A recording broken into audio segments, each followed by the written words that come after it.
Chapitre 5. Le système d'affectation. La classification des prisonnières se faisait selon un système d'affectation. Selon ce système, les prisonnières de première classe, également connues sous le nom de classe de réinsertion, étaient envoyées pour travailler dans la colonie comme domestiques ou ouvrières qualifiées. Elles étaient nourries, habillées et logées, mais n'étaient pas payées pour leur travail.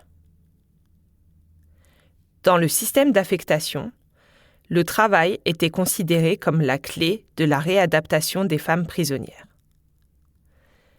Les femmes laborieuses étaient des femmes utiles. Et l'Empire britannique avait besoin de femmes utiles pour continuer à faire croître la colonie de la terre de Van Diemen.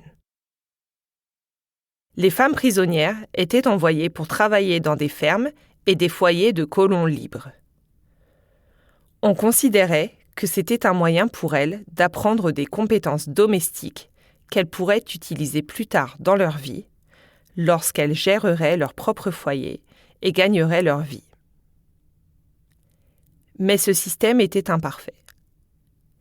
Tous les colons libres avaient le droit d'embaucher une servante prisonnière s'ils en avaient les moyens.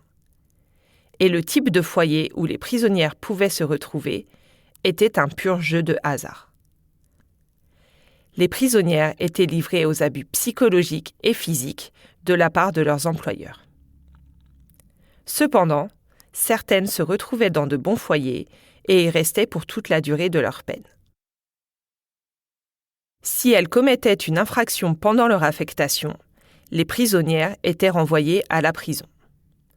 Elles se retrouvaient devant le magistrat et elles étaient jugées pour des types d'infractions comme l'insolence, l'ivresse, la prise de congé sans permission et le délaissement de leur travail.